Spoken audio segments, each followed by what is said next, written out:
ਵਾਹਿਗੁਰੂ ਜੀ ਕਾ ਖਾਲਸਾ ਵਾਹਿਗੁਰੂ ਜੀ ਕੀ ਫਤਿਹ। ਅੱਜ ਦੀ ਸਾਡੀ ਵਿਚਾਰ ਸੂਰਜ ਪ੍ਰਕਾਸ਼ ਗ੍ਰੰਥ, ਗੁਰਪ੍ਰਤਾਪ ਸੂਰਜ ਗ੍ਰੰਥ ਕਵੀ ਸੰਤੋਖ ਸਿੰਘ ਦਾ ਲਿਖਿਆ ਹੋਇਆ। ਇਸ ਦਾ ਜੋ ਡਾਕਟਰ ਅਜੀਤ ਸਿੰਘ ਔਲਖ ਨੇ 11 ਭਾਗਾਂ ਵਿੱਚ ਛਾਪਿਆ। 10ਵੇਂ ਭਾਗ ਦਾ 558 ਨੰਬਰ ਤੋਂ ਅਸੀਂ ਅੱਜ ਸ਼ੁਰੂ ਕਰਨਾ ਹੈ। ਇਹ ਅਧਿਆਏ 5ਵਾਂ ਤੇ 5ਵੇਂ ਅਧਿਆਏ ਤੋਂ ਰੁੱਤ ਵੀ 5ਵੀਂ ਹੈ। ਅਸੀਂ ਅੱਜ ਦੀ ਵਿਚਾਰ ਸ਼ੁਰੂ ਕਰਨੀ ਹੈ। ਇਹ ਗੱਲ ਉਸ ਸਮੇਂ ਦੀ ਹੈ ਜਦੋਂ ਰਵਾਲਸਰ ਨਾਂ ਦੇ ਸਥਾਨ 'ਤੇ ਮੇਲਾ ਲੱਗਾ ਸੀ। ਗੁਰੂ ਗੋਬਿੰਦ ਸਿੰਘ ਜੀ ਮਹਾਰਾਜ ਉਸ ਮੇਲੇ ਵਿੱਚ ਆਏ ਔਰ ਸਾਰੇ ਪਹਾੜੀ ਰਾਜੇ ਵੀ ਉੱਥੇ ਆਏ। ਅਸੀਂ ਇੱਕ ਦੋ ਪੁਆਇੰਟ ਖਾਸ ਜੋ ਇਹ ਲਿਖਾਰੀ ਫੋਕਸ ਕਰਦਾ, ਅਸੀਂ ਉਹਨਾਂ ਨੂੰ ਲੱਭਣਾ ਅਤੇ ਉਹਨਾਂ 'ਤੇ ਵਿਚਾਰ ਕਰਨੇ ਆ। ਪਹਿਲਾਂ ਥੋੜ੍ਹੀ ਜਿਹੀ ਕਹਾਣੀ ਜੋ ਇਸ ਵਿੱਚ ਲਿਖੀ ਹੋਈ ਹੈ। ਇੱਕ ਮੈਂ ਬੇਨਤੀ ਪਹਿਲਾਂ ਕਰ ਦੇਵਾਂ, ਬਾਅਦ ਵਿੱਚ ਭੁੱਲ ਜਾਣਾ। ਇਹ ਖੋਜ ਦਾ ਕਾਰਜ ਹੈ, ਤੁਹਾਡਾ ਸਾਰਿਆਂ ਦਾ ਸਹਿਯੋਗ ਚਾਹੀਦਾ।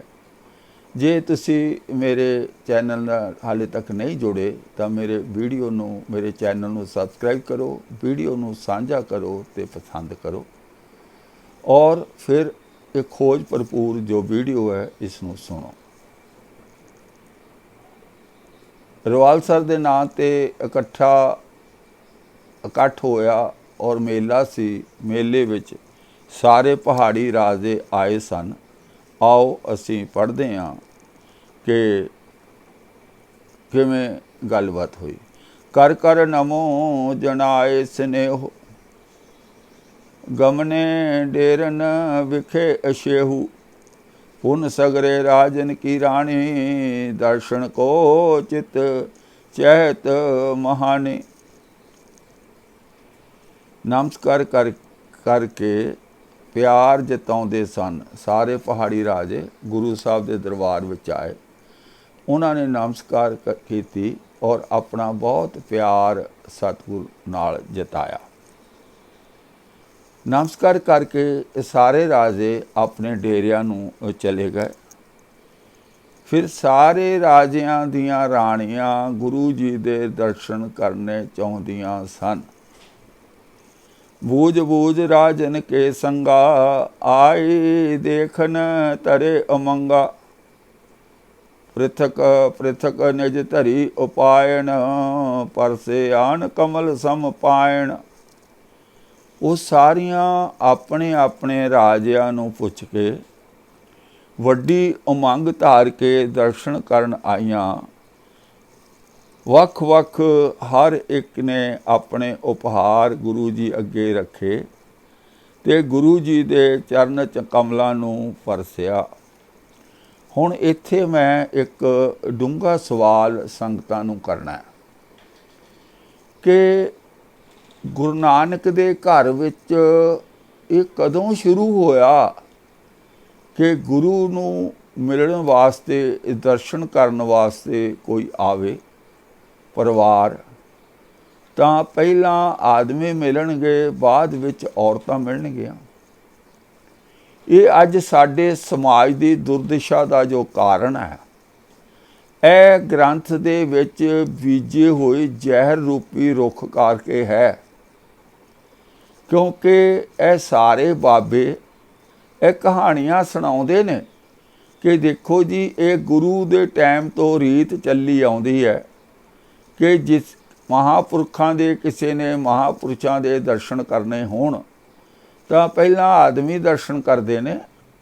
ਜਦੋਂ ਆਦਮੀ ਚਲੇ ਜਾਂਦੇ ਨੇ ਫਿਰ ਔਰਤਾਂ ਦਰਸ਼ਨ ਕਰਦੀਆਂ ਨੇ। ਕਿਉਂ ਬਈ? ਸੰਗਤ ਦੇ ਵਿੱਚ ਇਸਤਰੀ ਅਤੇ ਮਰਦ ਬਰਾਬਰ ਨੇ। ਉਹ ਇਕੱਠੇ ਦਰਸ਼ਨ ਕਰਨ ਕਿਉਂ ਨਹੀਂ ਆ ਸਕਦੇ? ਘਰੋਂ ਇਕੱਠੇ ਆਏ ਨੇ, ਘਰ ਇਕੱਠੇ ਰਹਿੰਦੇ ਨੇ।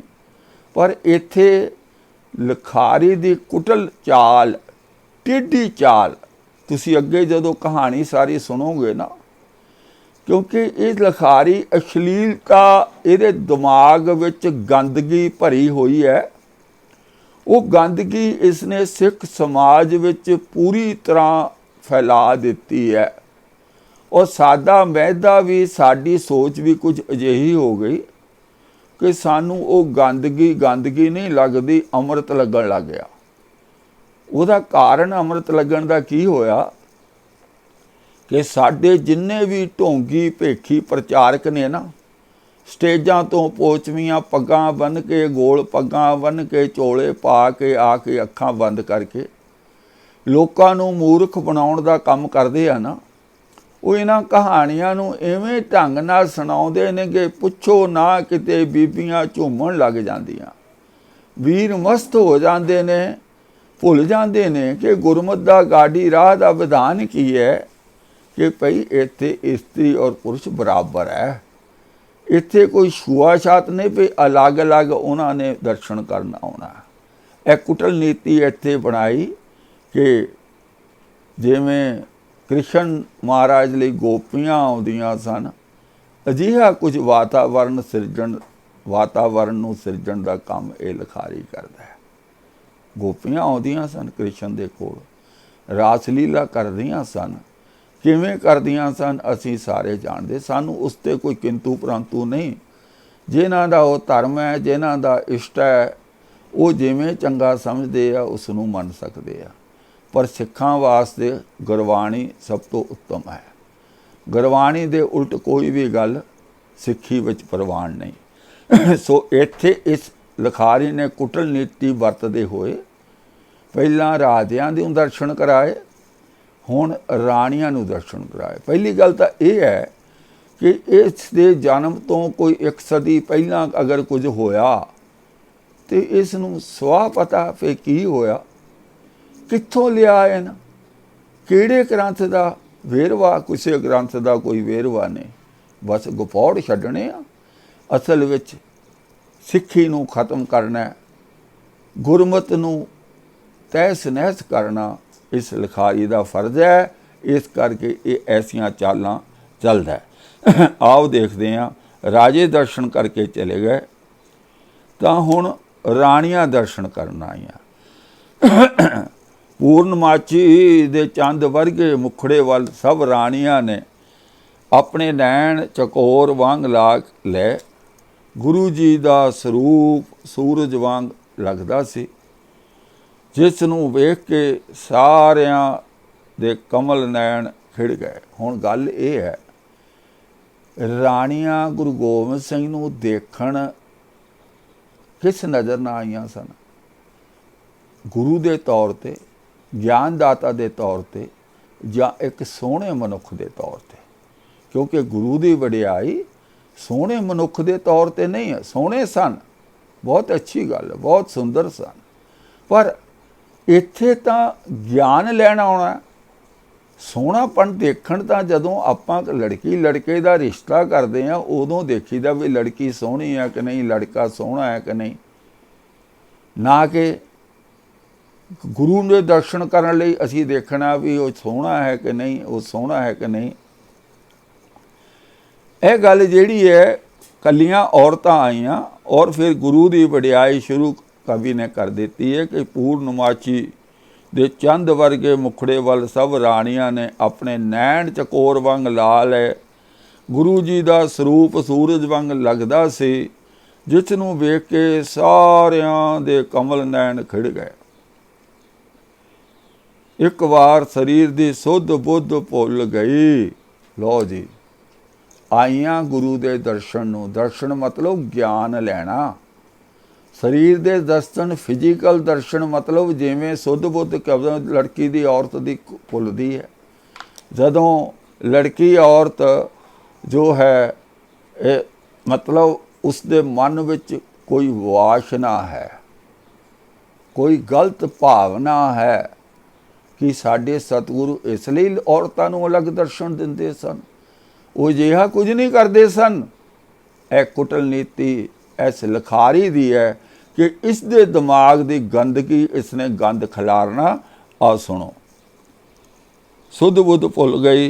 गुरु जी का स्वरूप वेख के सब राणियां झूम उठियां, आपस विच कहंदियां सन, हे सखी ਅਸੀਂ ਆਪਣੇ ਕੰਨਾਂ ਨਾਲ ਕ੍ਰਿਸ਼ਨ ਨੂੰ ਬਹੁਤ ਸੁੰਦਰ ਸੁਣਿਆ। ਲਓ, ਕ੍ਰਿਸ਼ਨ ਨਾਲ ਤੁਲਨਾ ਕਰ ਰਹੀ ਹਾਂ। ਕ੍ਰਿਸ਼ਨ ਦੇ ਗੋਪੀਆਂ ਦਾ ਸੰਗ, ਗੋਪੀਆਂ ਬਣ ਕੇ ਆਈਆਂ, ਧਿਆਨ ਦੇ ਹੀ ਜਾਣਾ।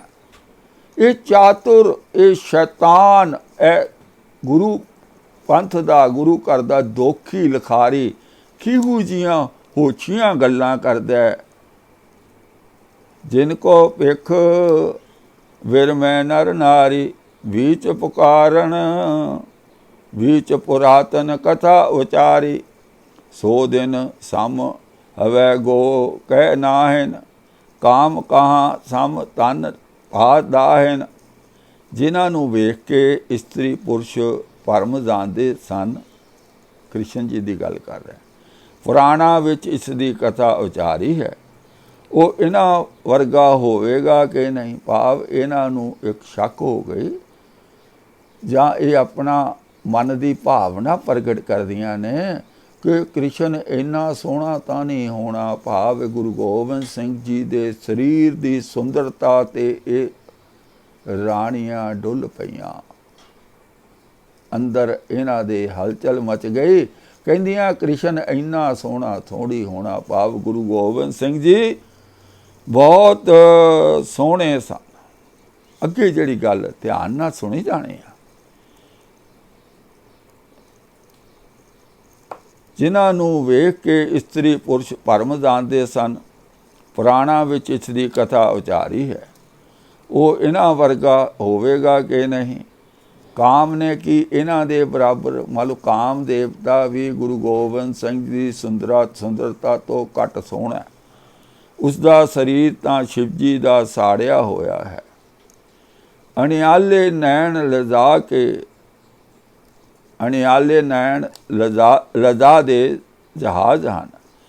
ਮਮੋਲੇ ਤੇ ਕਮਲ ਵਿਚਾਰੇ ਇਹਨਾਂ ਨੈਣਾ ਅੱਗੇ ਕੀ ਹਨ।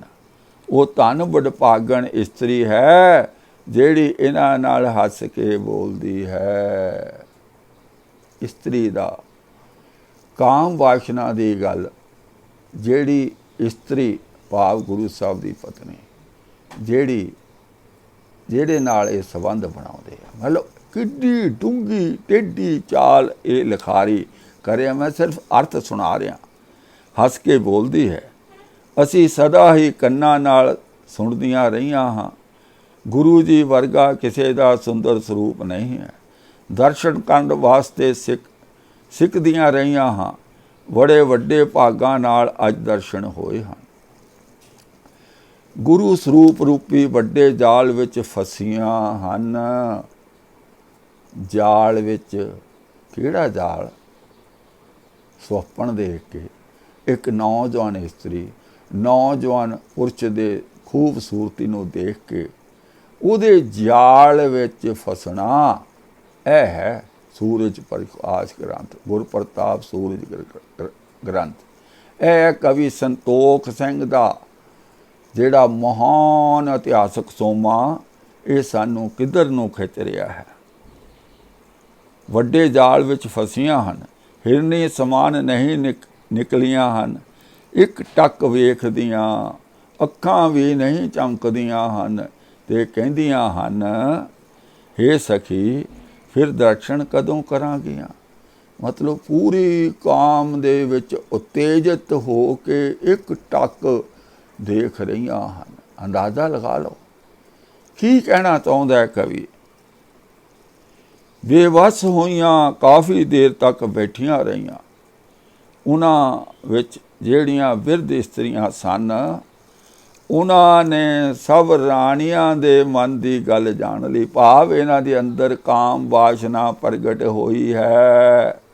ਅੰਦਰਲੀ ਗੱਲ ਬਿਰਧ ਔਰਤਾਂ ਨੇ ਜਿਹੜੀਆਂ ਤਜਰਬੇਕਾਰ ਸਨ, ਉਹਨਾਂ ਦਾ ਹਾਵ ਭਾਵ ਦੇਖ ਕੇ ਇਸ ਗੱਲ ਨੂੰ ਸਮਝ ਲਿਆ ਕਿ ਗੁਰੂ ਗੋਬਿੰਦ ਸਿੰਘ ਦੇ ਸਰੀਰ ਨੂੰ ਦੇਖ ਕੇ, ਸੁੰਦਰ ਸਰੀਰ ਨੂੰ ਦੇਖ ਕੇ ਇਹਨਾਂ ਦੇ ਅੰਦਰ ਜਿਹੜੀ ਹਲਚਲ ਹੋ ਰਹੀ ਹੈ, ਉਹ ਬਿਰਧ ਸਿਆਣੀਆਂ ਔਰਤਾਂ ਨੇ ਸਮਝ ਲਿਆ। ਉਹਨਾਂ ਨੇ ਉੱਠ ਕੇ ਗੁਰੂ ਜੀ ਦੇ ਚਰਨ ਕਮਲਾਂ 'ਤੇ ਵੰਦਨਾ ਕੀਤੀ। ਉਹਨਾਂ ਦੇ ਪੈਰਾਂ 'ਤੇ ਮੱਥਾ ਟੇਕਿਆ। ਮਸਾਂ ਉੱਠ ਕੇ ਸਾਰੀਆਂ ਚਲੇ ਗਈਆਂ।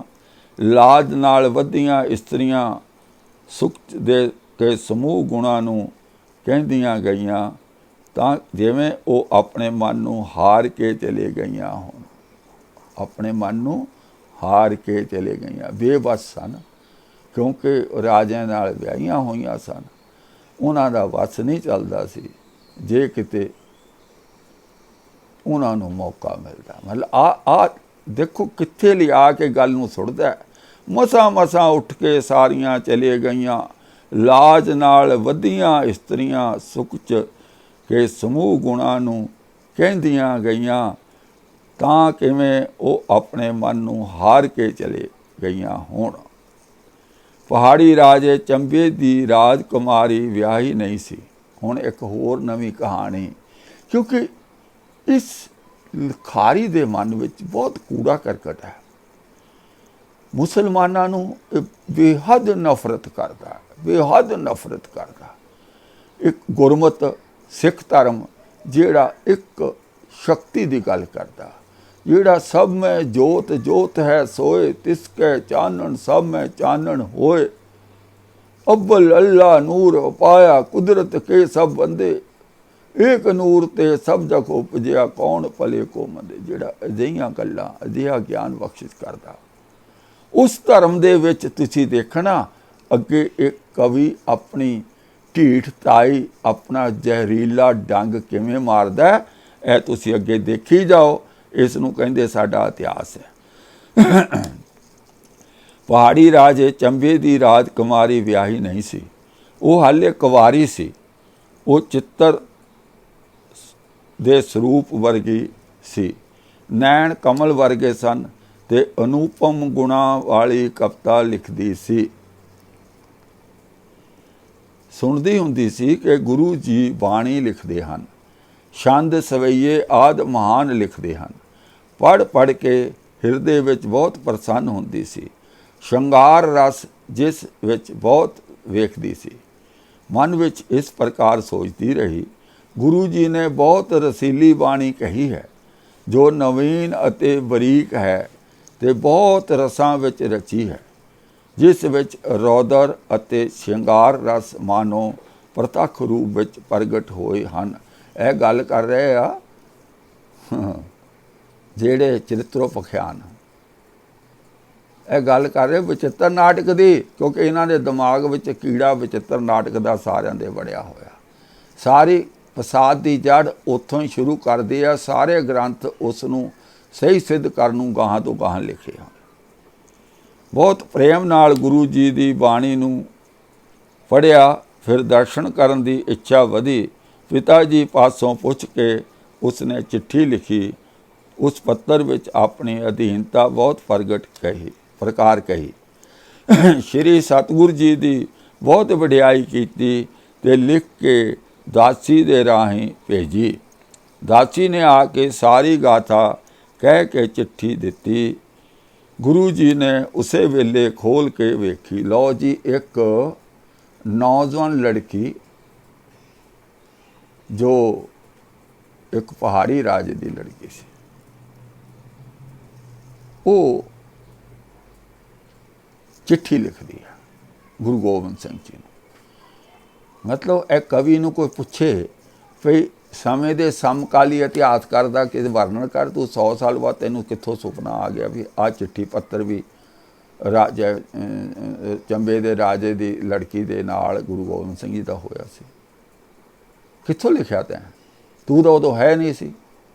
ਭਾਵ ਅਸਲ ਵਿੱਚ ਗੁਰੂ ਸਾਹਿਬ ਦਾ ਜੋ ਨੇੜਤਾ ਗੁਰੂ ਸਾਹਿਬ ਦੀ ਔਰਤਾਂ ਨਾਲ, ਲੜਕੀਆਂ ਨਾਲ, ਛੇਵੇਂ ਪਾਤਸ਼ਾਹ ਨਾਲ ਬਹੁਤ ਕੁਛ ਅਸੀਂ ਦੇਖਿਆ ਸੀ। ਗੁਰੂ ਨਾਨਕ ਪਾਤਸ਼ਾਹ ਨਾਲ ਬਹੁਤ ਕੁਛ ਇਸ ਨੇ ਅਨਿਆਏ ਕੀਤਾ। ਹੁਣ ਇਹ ਗੁਰੂ ਗੋਬਿੰਦ ਸਿੰਘ ਜੀ ਨਾਲ ਵੀ ਕਰਨਾ ਚਾਹੁੰਦਾ, ਬਸ ਢੰਗ ਨਾਲ ਸ਼ਰਾਰਤ ਪੂਰੀ ਕਰ ਰਿਹਾ ਤਾਂ ਕਿ ਸੋਟੀ ਵੀ ਨਾ ਟੁੱਟੇ ਤੇ ਸੱਪ ਵੀ ਮਰ ਜਾਏ। ਅਜਿਹੀਆਂ ਗੱਲਾਂ ਕਰ ਰਿਹਾ। ਆਓ, ਉਸਨੇ ਇੱਕ ਚਿੱਠੀ ਲਿਖੀ। ਚਿੱਠੀ ਵਿੱਚ ਕੀ ਲਿਖਿਆ? ਸਾਰਾ ਪਾਉਣਾ ਦੂਜਾ ਗਾਉਣਾ, ਨਰ ਨਾਰੀ ਵੇ ਦੋਨੋਂ ਪਾਉਣਾ, ਕੁਛ ਖਾਧਾ ਕੁਛ ਲੈ ਕੇ ਸੌਣਾ, ਉੱਤਰ ਦੇ ਗੁਰੂ ਜੀ ਕੌਣਾ। ਇਹਦਾ ਅਰਥ ਆ ਸਾਰਾ, ਪਾਉਣਾ, ਦੂਜਾ कौन होया। नर नारी दोवें पैणा ते सन। नर नारी दोवें पौना ते सन। कुछ खाधा है कुछ लैके सौना है। हे गुरु जी उत्तर देवो ये कौन हैं। लो जी। इम पाती पढ़ देख कै सतगुरु चतुर विशाल। कागद पर उत्तर लिखियो पठ दीनो तत्काल। इस प्रकार चिट्ठी पढ़ के सतगुरु जी जेड़े विशाल चतुर हैं कागज दे उत्ते उत्तर लिख के तुरंत भेज दिता। की उत्तर लिखिया, देवता तन तां सारा है ते मनुखा तन पाउणा है। हुण ये देवते दी इत्थे जड़ ला रहा। गुरु वाणी गुरु ग्रंथ साहब जी कहते ने देवी देवा मूल है माया सिमरत शास्त्र जिन उपाया। भी देवी देवते है नहीं, ये क्रिएट किए गए ने, ये बनाए गए ने, रचे गए ने, ये माया है, ये असल विच है नहीं। पर इत्थे गुरु गोबिंद सिंह जी के मुख विचों ये कवि कहलवा रहा कि देवता पूरा है और जो मनुख है तन पाउणा है। मनुख का तन पाउणा है, ये पूरा नहीं है, पाउणा। सारा भटकदा नहीं पर पाउणा भटकदा है। इस करके पाउणा दुबदा विच चले जाता है। सो दूजा कौन होया, दूजा दुबदा है जिस विच गवन करके नर ते नारी खे हो जाते हैं। लो जी आ चिट्ठी पत्तर एक नौजवान लड़की ते गुरु गोबिंद सिंह दे विचाले दिखा रहा। इस लोक विच कुछ माल खा खर्च के दुबदा कारण सब कोई दोहां जहानां विच भटकदा फिरदा है। इन्हां दा सौना परले विच हुंदा है, नहीं तां पटक ही पटक है। हे बच्ची ये तेरा उत्तर है। वो दासी गुरु जी पासों उत्तर लैके तुरत आ गई। राजे दी पुत्री उस चिट्ठी नूं पढ़ के बहुत प्रसन्न हुई। दर्शन दी प्यास तां पहलां ही लगी सी, उत्तर पढ़ के वो प्यास होर भी वध गई, दूनी जाग गई। अपने पिता जी नूं पुछ के आई ते गुरु जी पास पहुँच के सिर नवाया। हथ जोड़ के जद वंदना की उस समय गुरु जी पास तनुख पिया सी। राजपुत्री दी पिठ ते तनुख धर के उस तनुख नाल थापी दिती। गुरु जी ने उस लड़की नूं अपने हथ नाल थापी नहीं दिती, तनुख ना दिती। हुण इत्थे जिहड़ी अगे आपां विचार करने आ, बड़ी सहज सुभाव नाल गैर गंभीरता नाल उसनूं सरवण करना। फिर तनुख नूं हथ विच चुक लिया। ये पुछण वास्ते राजे दी लड़की ने कहा, हे गुरु जी मेरी पिठ ते अपना हथ क्यों नहीं धरिया है। लो एक नौजवान लड़की गुरु साहब नूं कह रही हथ क्यों नहीं धरिया। भी आशीर्वाद जिवें गुरु साहब ने देना सी दे दिता। पहली गल तो सारी कहानी फोकट है, पर मन लो सच्ची है तो जो दिता है उसनूं एक्सैप्ट कर लो, उसनूं मन लो, प्रवान कर लो। जे किसी नूं वड्डा मनदे हो उहदी रजा विच राजी रहो, फिर सवाल क्यों। पर क्योंकि ये कहानी किसी कारण लिए रची गई है, वो कारण पूरा होना है। वो असीं अगे देखते हैं। मेरी बहुत अच्छा, हे गुरु जी मेरी पिठ ते अपना हथ क्यों नहीं धरिया है। तुहाडे विच मेरी बहुत भावना है, मैनू अपनी दासी क्यों नहीं जानिया है। लो जी भावना है, दासी क्यों नहीं जानिया है। तद सतगुरु जी ने सारियां वास्ते सुनाया, पहला तू तुरकणी दा शरीर पाया सी, पहला तू मुसलमाननी सी। सब में जोत जोत है, सोए वाला सिस्टम खत्म। जे मुसलमान हो, मुसलमान औरत हो, फिर वो जोत नहीं आ, ये जोत होर है। तुहाडियां जड़ां खोखलियां कर रहा है कवि, तुहाडियां जड़ां खोखलियां कर रहा। ਸਾਰੀ ਗੁਰਬਾਣੀ ਨੂੰ ਝੂਠਾ ਕਰ ਰਿਹਾ। ਕਿੱਦਾਂ? ਕਿਉਂਕਿ ਤੁਰਕਣੀ ਦਾ ਸਰੀਰ ਪਾਇਆ ਸੀ ਤੇ ਨਰੰਗੇ ਦੀ ਪਰ ਔਰੰਗਜ਼ੇਬ ਦੀ ਬੇਗਮ ਸੀ। ਤੇਰਾ ਸਰੀਰ ਬਹੁਤ ਅਪਵਿੱਤਰ ਹੋ ਗਿਆ ਸੀ। ਲਓ ਜੀ, ਕਿਉਂਕਿ ਤੂੰ ਮੁਸਲਮਾਨਣੀ ਸੀ, ਕਿਉਂਕਿ ਤੂੰ ਔਰੰਗਜ਼ੇਬ ਦੀ ਘਰ ਵਾਲੀ ਸੀ। ਮੁਸਲਮਾਨਣੀ ਹੋਣ ਕਰਕੇ ਤੇਰਾ ਸਰੀਰ ਅਪਵਿੱਤਰ ਹੋ ਗਿਆ। ਲਓ ਜੀ, ਸਿਰਫ ਹਿੰਦੂਆਂ ਦੇ ਘਰ ਜੰਮਣ ਵਾਲੇ ਪਵਿੱਤਰ, ਸਿੱਖਾਂ ਦੇ ਘਰ ਜੰਮਣ ਵਾਲੇ ਪਵਿੱਤਰ, ਪਰ ਜੇ ਮੁਸਲਮਾਨਾਂ ਦੇ ਘਰ ਜੰਮ ਪਏ ਫਿਰ ਅਪਵਿੱਤਰ। ਇਹ ਗੁਰੂ ਗੋਬਿੰਦ ਸਿੰਘ ਜੀ ਦੇ ਮੁੱਖ ਵਿੱਚੋਂ ਇਹ ਗੱਲਾਂ ਕਢਵਾਈਆਂ ਜਾ ਰਹੀਆਂ। ਜੇ ਸਿੱਖੋ ਇਸ ਨੂੰ ਸੱਚ ਮੰਨੀ ਜਾਓਗੇ ਫਿਰ ਸਾਰੀ ਗੁਰਬਾਣੀ ਝੂਠੀ ਝੂਠੀ ਝੂਠੀ ਹੈ। ਦੋਨਾਂ ਬੇੜੀਆਂ 'ਚ ਪੈਰ ਰੱਖ ਕੇ ਕਿਵੇਂ ਪਾਰ ਨਿਕਲ ਜਾਓਗੇ?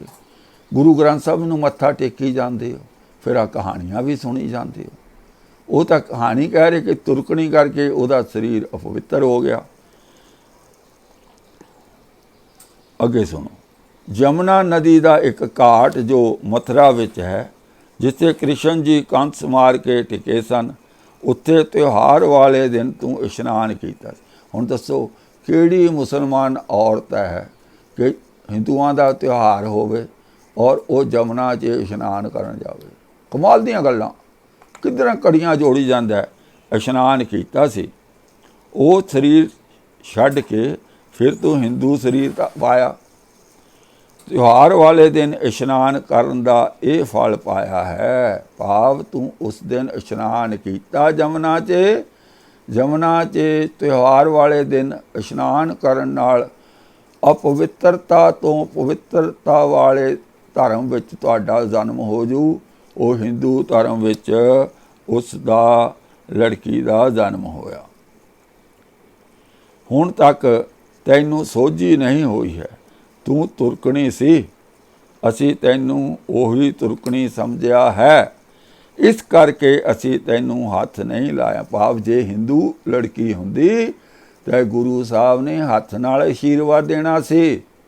ਆ ਜਿਹੜੇ ਬਾਬੇ ਲੜਕੀਆਂ ਨੂੰ, ਔਰਤਾਂ ਨੂੰ, ਕੱਲੀਆਂ ਨੂੰ ਬੁਲਾ ਕੇ ਆਸ਼ੀਰਵਾਦ ਦਿੰਦੇ ਨਾ, ਬਹੁਤੇ ਜੇਲ੍ਹਾਂ ਵਿੱਚ ਬੈਠੇ ਨੇ।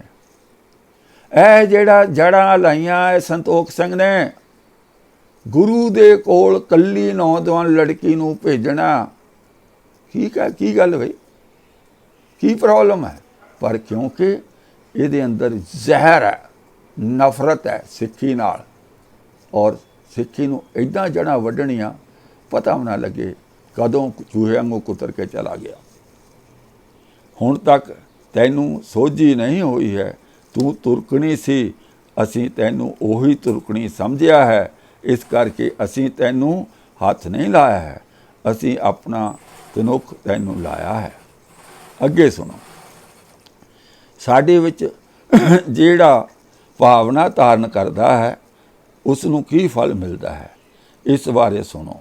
ਹੁਣ ਗੁਰੂ ਗੋਬਿੰਦ ਸਿੰਘ ਜੀ ਕਹਿ ਰਹੇ ਨੇ ਜਿਹੜਾ ਸਾਡੇ ਵਿੱਚ ਭਾਵਨਾ ਧਰਦਾ ਹੈ, ਮਤਲਬ ਗੁਰੂ ਸਾਹਿਬ ਆਪਣੇ ਆਪ ਨੂੰ, ਉਹੀ ਅੱਜ ਦੇ ਬਾਬੇ ਵੀ ਇੱਦਾਂ ਕਹਿੰਦੇ, ਜਿਹੜਾ ਭਾਵਨਾ ਸਾਡੇ ਵਿੱਚ ਧਰਦਾ ਉਹਨੂੰ ਅਸੀਂ ਆਹ ਫਲ ਦਿੰਦੇ ਹਾਂ, ਉਹ ਫਲ ਦਿੰਦੇ ਹਾਂ। ਐਨ ਜੜ੍ਹਾਂ ਇੱਥੇ ਲੱਗੀਆਂ ਹੋਈਆਂ। ਉਹ ਤਾਂ ਕਰਮ ਕਰਨ ਨਾਲ ਫਲ ਮਿਲਦਾ। ਗੁਰਮਤਿ ਇਹ ਕਹਿੰਦੀ ਹੈ ਨੇਕ ਕਰਮ ਕਰਨ ਨਾਲ ਫਲ ਮਿਲਦਾ, ਕਿਸੇ ਦੇ ਦਰਸ਼ਨ ਕਰਨ ਨਾਲ ਕੋਈ ਫਲ ਨਹੀਂ ਮਿਲਦਾ। ਪਰ ਇੱਥੇ ਕਹਿ ਰਹੇ ਗੁਰੂ ਗੋਬਿੰਦ ਸਿੰਘ ਦੇ ਮੁਖ ਵਿੱਚੋਂ ਕਢਵਾ ਰਹੇ ਨੇ, ਸਾਡੇ ਵਿੱਚ ਜਿਹੜਾ ਭਾਵਨਾ ਧਾਰਨ ਕਰਦਾ ਹੈ ਉਸ ਨੂੰ ਕੀ ਫਲ ਮਿਲਦਾ ਹੈ, ਇਸ ਬਾਰੇ ਸੁਣੋ। ਮਾਲਵੇ ਦੇਸ਼ ਵਿੱਚ ਇੱਕ ਦਮਦਮਾ ਸਥਾਨ ਹੈ, ਉੱਥੇ ਡੱਲਾ ਬੈਰਾੜ ਰਹਿੰਦਾ ਹੈ। ਤੂੰ ਇਹ ਸਰੀਰ ਥੋੜ੍ਹੇ ਦਿਨਾਂ ਵਿੱਚ ਛੱਡ ਦੇਵੇਂਗੀ, ਫਿਰ ਉਸ ਦੇਸ਼ ਵਿੱਚ ਹੀ ਜਾ ਕੇ ਜਨਮ ਲਵੇਂਗੀ। ਸਾਡੇ ਸਿੱਖ ਦਾ ਨਾਮ ਡੱਲਾ ਹੈ, ਤੂੰ ਉਸ ਦੀ ਇਸਤਰੀ ਬਣੇਗੀ। ਹੁਣ ਇਹ ਗੱਲ ਹੈਗੀ ਆ ਸਨ 1701 ਈਸਵੀ ਦੀ। 1704 ਈਸਵੀ ਨੂੰ ਗੁਰੂ ਸਾਹਿਬ ਭਾਈ ਡੱਲੇ ਕੋ ਗਏ। ਵਾਹ, ਮਰ ਵੀ ਗਈ ਔਰ ਉੱਥੇ ਜਨਮ ਵੀ ਲੈ ਲਿਆ। ਕਮਾਲ ਦੇ ਗਪੌੜ ਛੱਡੇ ਹੋਏ ਆ ਔਰ ਡੱਲੇ ਨਾਲ ਵਿਆਹ ਵੀ ਹੋ ਗਿਆ। 4 ਸਾਲ ਦੇ ਵਿੱਚ ਇਹ ਮਰ ਵੀ ਗਈ, ਫਿਰ ਪੈਦਾ ਹੋਣ ਨੂੰ ਘੱਟੋ ਘੱਟ 1 ਸਾਲ ਲੱਗਾ ਹੋ। ਸੋ 3 ਸਾਲ ਦੀ ਉਮਰ ਵਿੱਚ ਡੱਲੇ ਨਾਲ ਵਿਆਹ ਹੋ ਗਿਆ। ਇਹ ਕਹਾਣੀ ਸੁਣੀ ਜਾਓ ਤੁਸੀਂ। ਉੱਥੇ ਸਮੂਹ ਸਿੱਖ ਸਿੱਖਣੀਆਂ ਦੀ ਤੂੰ ਚਿੱਤ ਲਾ ਕੇ ਸੇਵਾ ਕਰੇਂਗੀ, ਤਦ ਅਸੀਂ ਤੇਰੇ ਘਰ ਆ ਕੇ ਤੈਨੂੰ ਦਰਸ਼ਨ ਦੇਵਾਂਗੇ। ਮਤਲਬ ਗੱਲ ਹੈ 1701 ਦੀ, ਔਰ 1708 ਵਿੱਚ ਗੁਰੂ ਗੋਬਿੰਦ ਸਿੰਘ ਜੋਤੀ ਜੋਤ ਸਮਾ ਜਾਂਦੇ ਆ, ਔਰ ਡੱਲੇ ਕੋਲ ਗਏ 1705 ਵਿੱਚ। ਤੇ ਭਈ ਕਿਹੜੀ ਕਹਾਣੀ ਹੈ, ਕੀ ਹੈ?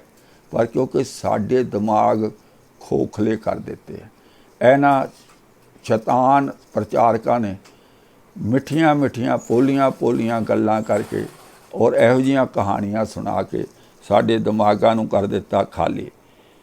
ਤੇ ਤੇਰਾ ਉਧਾਰ ਕਰਾਂਗੇ, ਫਿਰ ਤੇਰਾ ਮਤਲਬ ਫਿਰ ਮਾਰ ਦਿਆਂਗੇ ਉਹਨੂੰ, ਫਿਰ ਉਧਾਰ ਕਰਾਂਗੇ 4 ਸਾਲ ਬਾਅਦ 5 ਸਾਲ ਬਾਅਦ ਫਿਰ ਮਾਰ ਦਿਓ। ਕਮਾਲ ਦੀਆਂ ਗੱਲਾਂ। ਇਸ ਪ੍ਰਕਾਰ ਜਦ ਗੁਰੂ ਜੀ ਨੇ ਬਖਸ਼ਿਸ਼ ਕੀਤੀ ਤਾਂ ਉਸ ਸਮੇਂ ਸੁਣ ਕੇ ਬਹੁਤ ਹੈਰਾਨ ਹੋਈ।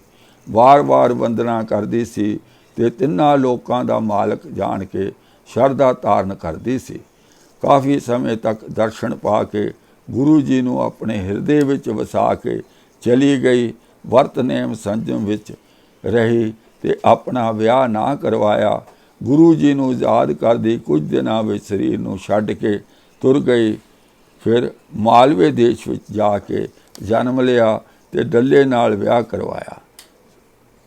ਗੁਰੂ ਜੀ ਨੇ ਜੋ ਕਿਹਾ ਸੀ ਸਾਰਾ ਹੀ ਹੋਇਆ। ਪ੍ਰਭੂ ਜੀ ਨੇ ਉੱਥੇ ਜਾ ਕੇ ਹੀ ਡੇਰਾ ਕੀਤਾ।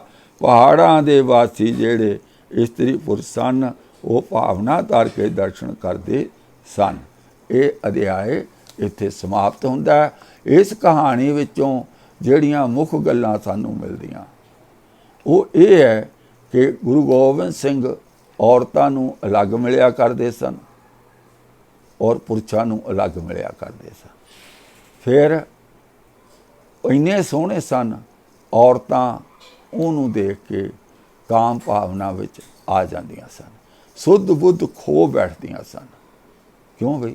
ਜੇ ਗੁਰੂ ਗੋਬਿੰਦ ਸਿੰਘ ਜੀ ਦਰਸ਼ਨ ਸੰਗਤਾਂ ਵਿੱਚ ਦਿੰਦੇ, ਸਾਂਝੀਆਂ ਸੰਗਤਾਂ ਵਿੱਚ, ਫਿਰ ਅਜਿਹਾ ਤਾਂ ਨਹੀਂ ਵਾਪਰਨਾ ਸੀ। ਪਰ ਕਿਉਂਕਿ ਇਹ ਕਵੀ ਸ਼ੈਤਾਨ ਹੈ, ਜ਼ਹਿਰੀਲਾ।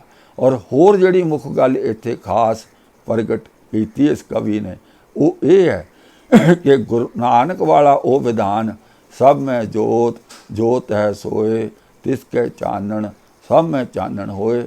ਇਹ ਲਿਖਾਰੀ ਕਹਿੰਦਾ ਕਿ ਗੁਰੂ ਗੋਬਿੰਦ ਸਿੰਘ ਦੇ ਮੁਖ ਤੋਂ ਕਹਾਉਂਦਾ ਕਿ ਇਹ ਗੱਲ ਝੂਠੀ ਹੈ। ਉਹ ਜਿਹੜੀ ਸਭ ਮੈਂ ਜੋਤ ਉਹ ਨਹੀਂ ਹੈ। ਮੁਸਲਮਾਨਾਂ ਵਿੱਚ ਹੋਰ ਜੋਤ ਹੈ, ਹਿੰਦੂਆਂ ਅਤੇ ਸਿੱਖਾਂ ਵਿੱਚ ਹੋਰ ਜੋਤ ਹੈ। ਜੇ ਤਾਂ ਭਈ ਸਿੱਖੋ ਤੁਸੀਂ ਐਵੇਂ ਮੰਨਣਾ, ਫਿਰ ਗੁਰੂ ਗ੍ਰੰਥ ਸਾਹਿਬ ਨੂੰ ਛੱਡਣਾ ਪਏਗਾ। ਔਰ ਜੇ ਗੁਰੂ ਗ੍ਰੰਥ ਸਾਹਿਬ ਨੂੰ ਮੰਨਣਾ, ਇਸ ਗ੍ਰੰਥ ਨੂੰ ਬੰਨ੍ਹ ਕੇ ਇਸ ਨੂੰ ਸੰਭਾਲ ਦਿਓ ਉਹਨਾਂ ਬ੍ਰਾਹਮਣਾਂ ਨੂੰ ਜਿਨ੍ਹਾਂ ਨੇ ਇਹ ਲਿਖਵਾਇਆ ਕਿ ਭਈ ਆਪਣਾ ਗ੍ਰੰਥ ਤੁਸੀਂ ਲੈ ਜਾਓ, ਸਾਡਾ ਇਹਦੇ ਨਾਲ ਕੋਈ ਲੈਣਾ ਦੇਣਾ ਨਹੀਂ ਹੈ। ਅੱਜ ਦੀ ਵਿਚਾਰ ਇੱਥੇ ਸਮਾਪਤ ਕਰਦੇ ਹਾਂ। ਬੋਲਦੇ ਹਾਂ ਕਈ ਤਰ੍ਹਾਂ ਦੀਆਂ ਭੁੱਲਾਂ ਗਲਤੀਆਂ ਹੋ ਗਈਆਂ ਹੋਣਗੀਆਂ, ਮਾफ़ ਕਰਨਾ। ਅੱਗੇ ਤੋਂ ਕੋਸ਼ਿਸ਼ ਕਰਾਂਗੇ ਸਹੀ ਤਰ੍ਹਾਂ ਨਾਲ ਇਤਿਹਾਸ ਦੱਸਿਆ ਜਾਵੇ। ਇਹ ਅਸੀਂ ਸ਼ੁਰੂ ਕੀਤਾ ਸੀ ਸਫਾ ਨੰਬਰ 5 ਤੋਂ 8 ਤੋਂ, ਔਰ 5 ਤੋਂ 13 ਤੱਕ ਅਸੀਂ 10ਵੇਂ ਭਾਗ ਦਾ ਅਸੀਂ ਅੱਜ ਵਿਚਾਰ ਇਸ ਦੀ ਕੀਤੀ ਹੈ। ਆਓ ਫਤਿਹ ਬੁਲਾਈਏ। ਵਾਹਿਗੁਰੂ ਜੀ ਕਾ ਖਾਲਸਾ, ਵਾਹਿਗੁਰੂ ਜੀ ਕੀ ਫਤਿਹ।